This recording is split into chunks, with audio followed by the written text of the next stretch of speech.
नमस्कार, मेरा नाम है योगराज शर्मा और आप देख रहे हैं द 24/7 न्यूज। आइए शुरू करते हैं खबरों का सिलसिला। चीन की नापाक हरकत का पूरे देश में विरोध हो रहा है।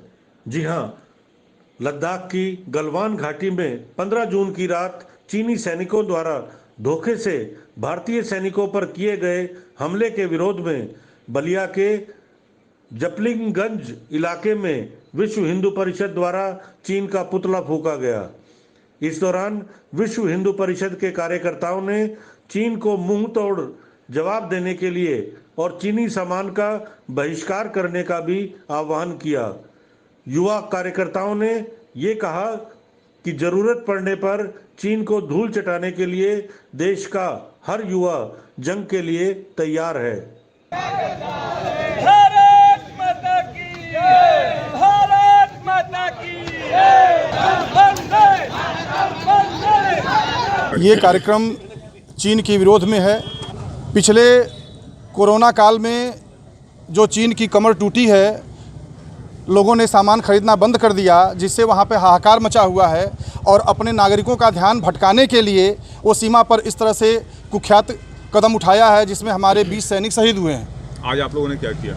आज हमने उसी के इसमें ये चाइनीज़ का पुतला फूंका है और हमने शपथ लिया है कि हम बलिया के भारत बलियावासी अब चीनी वस्तुओं का त्याग करेंगे, कभी भविष्य में चीन का सामान नहीं खरीदेंगे। जी, क्या नाम है आपका? अजय कुमार श्रीवास्तव, विश्व हिंदू परिषद कार्यकर्ता। जी अजय जी, चाइना ने जिस तरीके से दगा दिया भारतीय सैनिकों को और 20 सैनिक हमारे शहीद हो गए, क्या आपको लगता है कि अब वक्त आ गया है कि चीन को हम जवाब दें? बिल्कुल सर, एकदम समय आ गया है। चीन को पूर्ण रूप से एकदम बहिष्कार करके उनको ईंट का जवाब पत्थर से देना चाहिए। हम सभी नागरिक भारतीयों से आग्रह करते हैं पूरा चाइना का बहिष्कार करें। जितने भी चाइना सामान है सारे के सारे बाज़ार से बंद करें। हम लोग का कर्तव्य है कि भारत सरकार के साथ पद से पद, कदम से कदम मिलाकर चलें।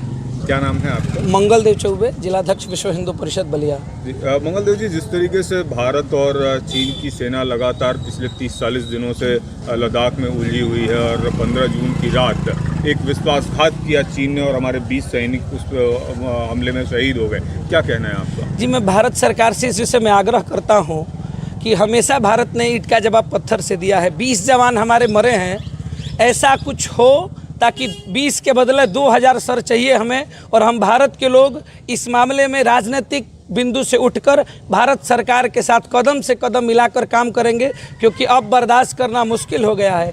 देश के नागरिक सामानों का बहिष्कार करके उनका विरोध करेंगे और जवानों के साथ डट करके जवान उनका मुकाबला करें। ऐसा भारत सरकार से हम सभी विश्व हिंदू परिषद एवं आम जनमानस आग्रह निवेदन करते हैं। अब तक हम जिस रणनीति पे काम करते आए हैं वो ये है कि हिंदी चीनी भाई भाई, गोलियां नहीं चलेंगी, गुत्थम गुत्थी होती है, एक दूसरे को धक्का देते हैं। लेकिन जिस तरीके से चीनी सैनिकों ने भारत के साथ विश्वासघात किया, क्या आपको लगता है कि अब आर पार? देखिए, भारत का यह इतिहास रहा है। हमने सदैव संबंध मित्रतावर बना के रखा है। ईस्ट इंडिया कंपनी भी इसी नाते आई थी। लेकिन अब चीनी भारतीय भाई भाई नहीं चलेगा, क्योंकि उन्होंने मित्र धर्म का, भाई धर्म का यदि कुठाराघात किया है तो भारत सरकार पुनः उनको ईंट का जवाब पत्थर से दे। जो उन्होंने किया है उसका जवाब तो देना चाहिए। प्रेम से छाव के छुप के बहुत देखा गया।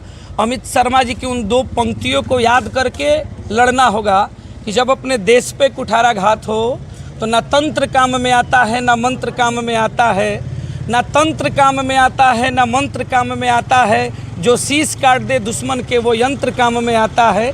जो शीश काट दे दुश्मन को वो यंत्र काम में आता है। इस विषय को ध्यान में रखकर और चीन का मुंह तोड़ जवाब दे सरकार। हम भारतवासी और विश्व हिंदू परिषद के कार्यकर्ता कदम से कदम मिलाकर सरकार के साथ है। जय श्री राम। आज के इस बुलेटिन में केवल इतना ही। फिर नए बुलेटिन में नई खबरों के साथ आपके सामने आएंगे। तब तक के लिए दीजिए इजाजत। धन्यवाद।